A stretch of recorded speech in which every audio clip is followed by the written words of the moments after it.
We're here to inspire, inform, and connect a community of entrepreneurs. Patrick Stakenas is joining us right now. He's the CEO and president of Determine. It's a pleasure to have you on the show with us. Thank you, Mark. How are you? So, I'm doing fantastic. Excellent. I want to hear about your business. What do you do? Great. So Determine really empowers companies' decision-making processes. So we provide them with the technology that allows them to manage, track their suppliers, contracts, anything that's associated with contracts and suppliers, as well as being able to use those suppliers for all of their employees to buy things. So catalogs and things like that. So really help workforces empower their employees to make better decisions. My guess is this is probably not your first business, or is it? No, obviously not. I was going to say, you don't usually get into that type of business if that's your first business. Yeah, no. But interestingly enough, there was a trend that I spotted here a few years ago that allowed me to be in this position. I've done entrepreneur type things for a number of years. Well, take us back to the beginning. What was your first company? Sure. I want to know what led to this. Well, there's actually a spot before that, if you're okay with that. I actually grew up on a dairy farm, and my brothers are entrepreneurs, and they turned a small, little business into a major production environment. And growing up in that world, I kind of learned to figure out and fend for yourself and be creative and figure out things. So got out of there in the late 80s and went on to start a company in the CRM space, the software as a service type thing, and worked with a New Zealand company who were great entrepreneurs, understood the business, and really was way ahead of the SaaS curve, if you will. Okay. And it was an interesting time. Sold the business, went on, did a few other things, and then 2005 founded another company called Force Logics, where we again saw a trend in the space, and was able to take that public in 2010. Sold it in 2012. Congrats. And then thanks. Exciting times. Yeah, it was exciting. And then we a little consulting for a couple of years, and then I joined Determine almost 3 years ago, where it was a small little entity, and we've done several acquisitions now to get to where we are today. Well, I want to pinpoint the going public. Sure. Not a lot of companies probably ever will experience what that is like. So break it down. What was it like from your experience? Well, it was a small company. This was 2008, 2009, when there was venture capital money available. However, it was very hard to get at. You had to have a lot of work done far down the road before you'd be able to get venture capital. It was different a few years before that. It was different a few years after that. But in the 2008, 2009 timeframe, there was an opportunity to take a small company on the Canadian Stock Exchange, actually, and pool some money together through a system that they had. It was interesting. It learned a lot. Even though it's a small IPO and a small company, all the same rules apply as it relates to what you need to do, security, building it, putting it together. And it was great. It was a great experience, and we were able to launch that into the sale of the company a couple years later. I don't think a lot of people understand the right timing or how to make the distinction between when I should go public. And it sounds cool and exciting, but I've also heard a lot of people say it can also be very detrimental to a company. And we had the billionaire Tillman Fertitta sitting where you were, and he talked about taking his company public, made $100 million basically overnight, then built it to a multi-billion-dollar company, economy crashed, bought back all of his stock, then took the company private again. Yes. So I'm curious from your perspective, though, how did you guys make the decision that going public was the right move? Some part of it was necessity, right? We needed capital. We wanted to raise money. And at the time, venture capital money was tight. There were some opportunities for us to do it, but the valuations that they're willing to give us versus the public market weren't anywhere close. So we were able to actually get the public market excited about what we were doing and pool enough resources together to take the company public, and it actually ended up introducing us to the company that actually ended up buying us. So they were a large investor in the IPO and ended up making the acquisition a couple years later. What do you feel like on your journey has been one of the biggest lessons you've learned? Not a lot of entrepreneurs that sit in this chair have gone through all of the business iterations you have, grown and sold companies like you have, and taken companies public like you have. So I'm curious from your perspective as an entrepreneur who's had a pretty exciting journey, what do you feel like are a couple of the biggest aha moments you've had? Yeah, the key thing I think to a lot of people is they have a great idea and they want to rush out and say, everybody wants this, right? Yeah. But there's a tremendous amount of homework that needs to be done and data that needs to be analyzed before you do it. And I will tell you that in 2005, when we launched my first startup with my partner, back then we knew we had a great idea. We knew people wanted it. We knew there was a market for it. But again, you have to look at, is there a market for what you want to sell? And can you build something fast enough to meet the needs of that market or actually exceed the needs of that market?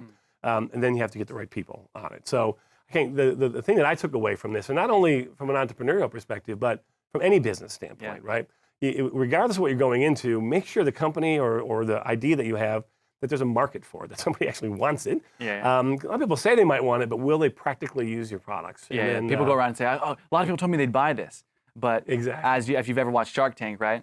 It's like the money in the bank, actual tangible sales is what validates it, not people saying it. That's exactly right. And I think that's an interesting point because Shark Tank, I watch it all the time because I was interested about these ideas. We had Damon on here. Oh, fantastic. Yeah. Fantastic. Well, it's really is that. I mean, they may think it's a great idea, and people may say, but if those people will actually give you money, if they will help you find customers, then you know you're onto something, right? And even if before the market's there, but maybe a better idea, which I've learned over time, is maybe don't reinvent a wheel, but find a market that's already out there. Or as you've done, a trend. See the trends. That's exactly you've been great right. on capitalizing on those. 1998, I should say, saw a trend in consolidation on the sales side with businesses and Salesforce automation, what Salesforce.com did. And then 10 years later, a little bit more, saw the same trends happening on the procurement side, which is why I joined Determined to bring those things together. But I think that you made some great points on what a lot of aspiring entrepreneurs make mistakes on. Let's talk about somebody who's maybe a beginning entrepreneur to a seasoned entrepreneur. What do you think are some of the big mistakes you see business owners making? Yeah, they just don't arm themselves with enough data, right? And I think that's the key piece here. Whether it's well, let's just actually talk about how we use data today, right? Yeah. So entrepreneurs, they have an idea, they get an investor, and off they go. And maybe they don't take enough time to really research it and really how to go fast and go easy. I mean, we don't do anything as a society these days without data. We don't go out to dinner, out to lunch. If I'm going to spend $50 for lunch, I'm going to take a look and read the reviews and Yelp who and has gone there, everything. Yelp, OpenTable, all that stuff, and not make those decisions until I have data. And 10, 15 years ago, we didn't have that opportunity. I remember buying my first house, right? I walked in, yep, I like it, bought the house. Didn't look at all the information around it or the neighborhood or all those things. And the same with dinner. We just don't go out to lunch without having the data that we need. Well, now young entrepreneurs, they have the ability to do that research. Yeah. The internet is there. Friends, relatives, everyone that they know has a business somewhere, has their fingers in something. Yeah. So the opportunity to really dig deep and research and understand what you're getting into before you get into it is a hell of a lot better than really just jumping into it and doing it. Because there's three things that are going to happen, right? Either you're going to take off with your idea, your idea is going to fail quickly, which both are good, by the way.